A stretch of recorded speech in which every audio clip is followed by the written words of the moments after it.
Hello my dear students, कैसे आप सभी। उम्मीद करता हूं कि आप सभी एकदम बहुत बढ़िया होंगे। आपका फिर से स्वागत है हमारी एक और नई वीडियो में।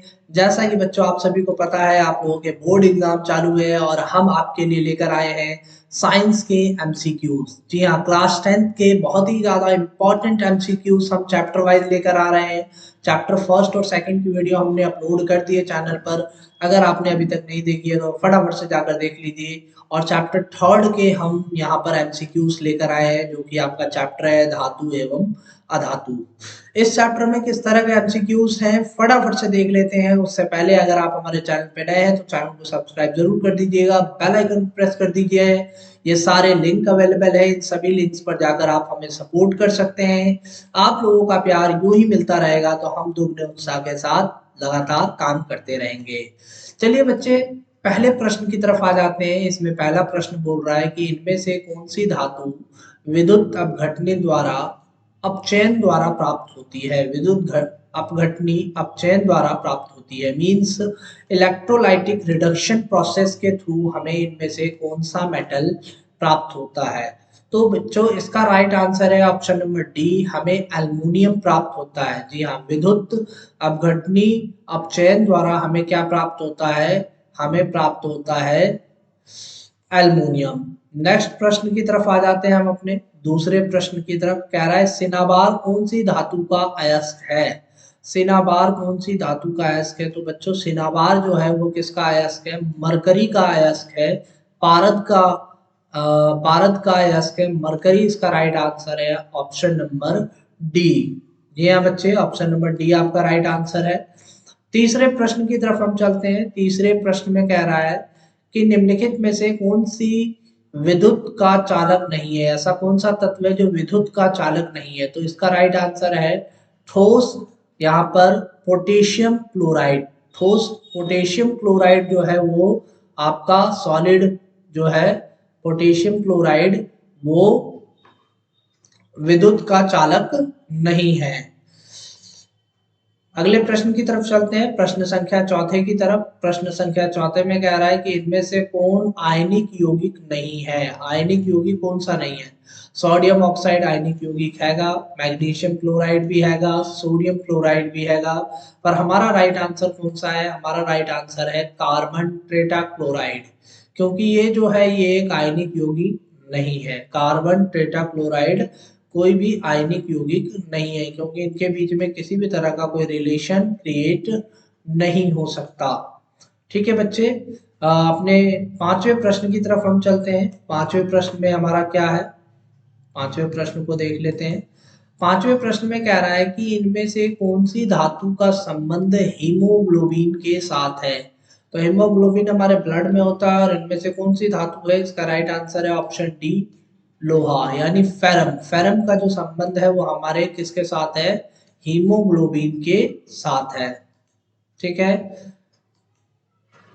बच्चों, अगर आपको इनमें से किसी भी कोर्स में एडमिशन चाहिए तो आप हमें कांटेक्ट कर सकते हैं। बीकॉम, बीएड, एमकॉम, एलएलबी, ठीक है, BA, MEd, MA, BTech, BSc, JBT, MSc, MTech, हमारे पास अपने कॉन्टैक्ट्स हैं। हम इनमें आपका एडमिशन करवा सकते हैं बहुत ही आसानी से, बहुत ही मिनिमम फीस के साथ।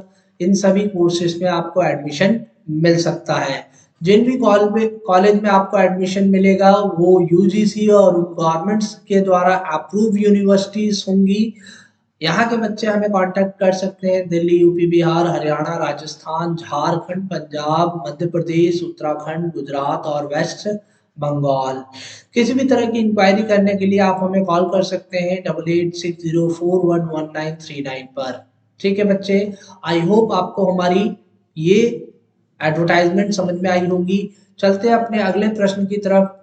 हमारा प्रश्न संख्या 6 है कि द्रव अधातु है। द्रव किस चीज का अधातु है, कार्बन का, हाइड्रोजन का, ब्रोमीन का या क्लोरीन का। तो बच्चे इसका राइट आंसर है ऑप्शन नंबर सी, ब्रोमीन। जी हाँ बच्चे, इसका राइट आंसर क्या है, ब्रोमीन। ब्रोमीन जो है वो क्या है, एक non metal, liquid non metal है। ठीक है, लिक्विड फॉर्म में होता है और नॉन मेटल है ये। 7वें प्रश्न की तरफ आ जाते हैं। पीतल के लिए सही विकल्प का चयन कीजिए। कह रहा है पीतल के लिए इनमें से कौन सा सही विकल्प है। तो पीतल के लिए ये आपका हो जाएगा कॉपर प्लस जिंक। कॉपर और जिंक को मिलाते हैं तब जाके हमें पीतल प्राप्त होता है। तो प्रश्न संख्या 7 का ऑप्शन नंबर डी जो है होगा वो हमारा राइट आंसर होगा। अगले प्रश्न की तरफ चलते हैं, 8वें प्रश्न की तरफ। 8वें प्रश्न में कह रहा है कि आयरन सल्फेट के जलीय विलयन का रंग कैसा होता है। आयरन सल्फेट के लिक्विड का रंग पूछ रहा है, तो आयरन सल्फेट का जो रंग है वो कैसा होता है, हरा होता है। ऑप्शन नंबर सी हमारा क्या होगा, राइट आंसर हो जाएगा। अगले प्रश्न की तरफ हम आ जाते हैं, 9वें प्रश्न की तरफ। इसमें कह रहा है कि उपधातु को पहचानिए। इनमें से कौन सा उपधातु है। तो कार्बन है, सिलिकॉन है, हीलियम है या फिर मरकरी है। तो इसका राइट आंसर है बच्चों option number b silicon. Silicon क्या है, एक उपधातु है। अपने अगले प्रश्न की तरफ आ जाते हैं। अगले प्रश्न में कह रहा है कि उपयुक्त कथन का चयन कीजिए। इनमें से कौन सा कथन जो है वो क्या है, सही है। तो धातु अम्लीय क्लोराइड अम्लीय ऑक्साइड बनाते हैं, ये बात तो गलत है। अम्लीय वर्षा का कारण धातु ऑक्साइड है, नहीं। सल्फर और नाइट्रोजन होता है, सभी धातुएं गर्म पानी के साथ अभिक्रिया करती हैं, ये बात भी गलत है। धातुएं आयनिक क्लोराइड बनाती है, ये बात एकदम सही है। ऑप्शन नंबर डी, धातुएं जो है वो क्या करती हैं, आयनिक क्लोराइड बनाती है। तो ऑप्शन नंबर डी हमारा राइट आंसर होगा। आई होप बच्चों आपको ये वीडियो काफी पसंद आई होगी। अगर आप यहाँ तक पहुंच चुके हैं तो अभी हमारे चैनल को सब्सक्राइब कर दीजिएगा। इस वीडियो को जितना ज्यादा हो सके उतना ज्यादा शेयर कीजिए, लाइक कीजिए। हम फिर आते हैं आपके लिए एक और नई वीडियो लेकर, तब तक के लिए जय हिंद।